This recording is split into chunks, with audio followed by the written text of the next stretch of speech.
आज हम गिनती की पुस्तक के अध्याय 18 का अध्ययन करेंगे। फिर यहोवा ने हारून से कहा, पवित्र स्थान के अधर्म का भार तुझ पर और तेरे पुत्रों और तेरे पिता के घराने पर होगा, और तुम्हारे याजक कर्म के अधर्म का भार भी तेरे पुत्रों पर होगा। और लेवी का गोत्र अर्थात तेरे मूल पुरुष के गोत्र वाले जो तेरे भाई हैं, उनको भी अपने साथ ले आया कर, और वे तुझसे मिल जाए और तेरी सेवा टहल किया करे। परंतु साक्षी पत्र के तंबू के सामने तू और तेरे पुत्र ही आया करे। जो तुझे सौंपा गया है उसकी और सारे तंबू की भी वे रक्षा किया करे, परंतु पवित्र स्थान के पात्रों के और वेदी के समीप न आए।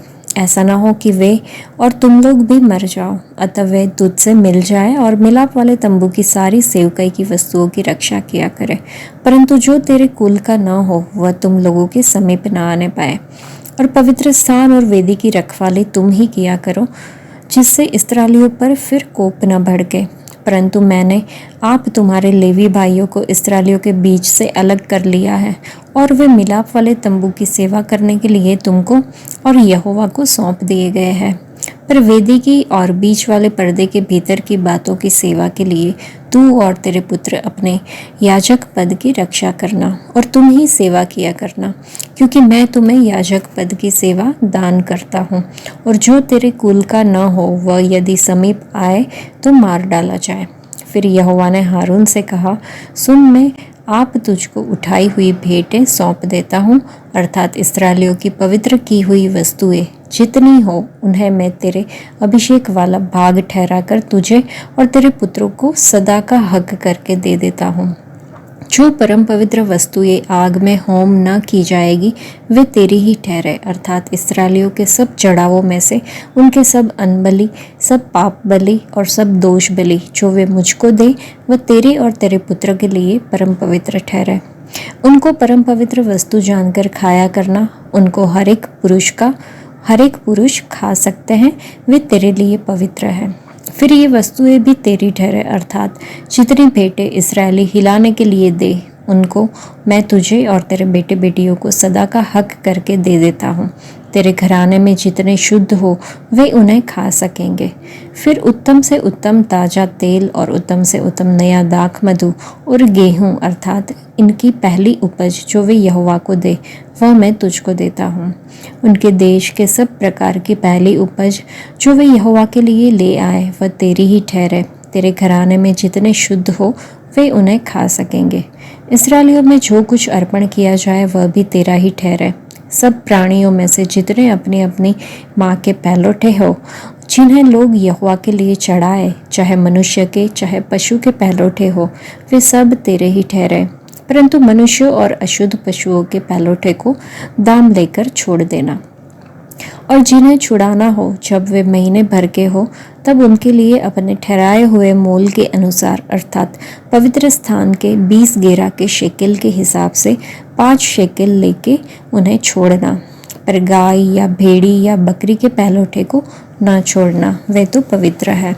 उनके लहू को वेदी पर छिड़क देना और उनकी चर्बी को हव्य करके जलाना, जिससे यहोवा के लिए सुखदायक सुगंध हो। परंतु उनका मांस तेरा ठहरे, और हिलाई हुई छाती और दाहिनी जांघ भी तेरी ही ठहरे।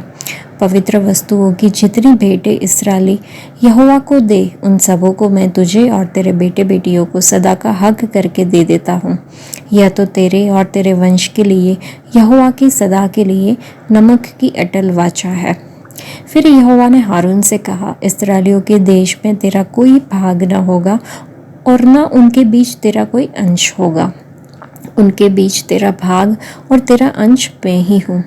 फिर मिलाप वाले तंबू की जो सेवा लेवी करते हैं उसके बदले मैं उनको इस्राएलियों का सब दशमांश उनका निज भाग करके देता हूँ।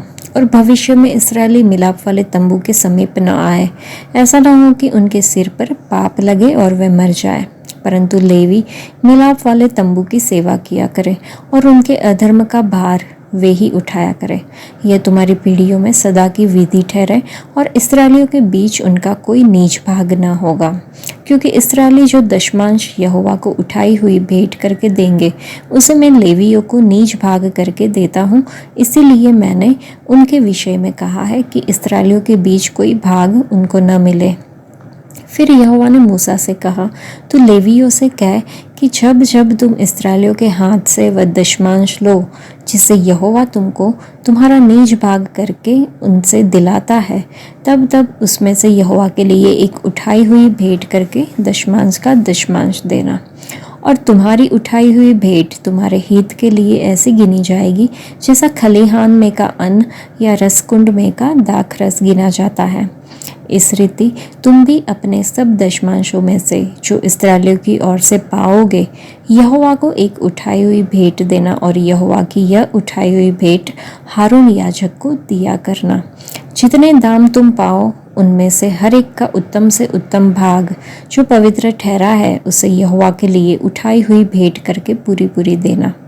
इसलिए तू ये लेवियों से कह कि जब तुम उसमें का उत्तम से उत्तम भाग उठाकर दो, तब यह तुम्हारे लिए खलिहान में के अन्न और रस कुंड के रस के तुल्य गिना जाएगा, और उसको तुम अपने घरानों समेत सब स्थानों में खा सकते हो, क्योंकि मिलाप वाले तंबू की जो सेवा तुम करोगे उसका बदला यही ठहरा है।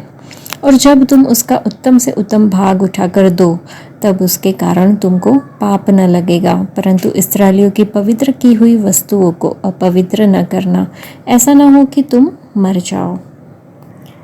इस अध्याय के पहले ही वचन में लिखा है कि यहोवा ने हारून से कहा, पवित्र स्थान के अधर्म का भार तुझ पर और तेरे पुत्रों और तेरे पिता के घराने पर होगा, और तुम्हारे याजक कर्म के अधर्म का भार भी तेरे पुत्रों पर होगा।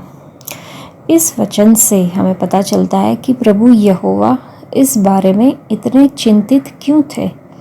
गिनती के 17वें अध्याय में हारून की लाठी को खिलवाकर परमेश्वर ने दिखाया कि उसने हारून को और उसके पुत्रों को अपना याजक बनने के लिए चुना था। हारून और उसके पुत्रों ने पवित्र स्थान और याजक पद का प्रतिनिधित्व किया। उन्हें बस वही करना था जो परमेश्वर ने उनसे करने को कहा था। वे अपने तरीके और परिस्थितियों के अनुसार कुछ भी नहीं कर सकते थे।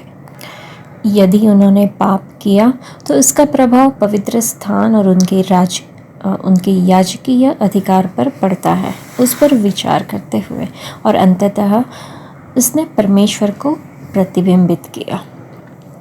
यही कारण था कि प्रभु यीशु अपने समय के धार्मिक नेताओं के प्रति इतने आलोचक थे।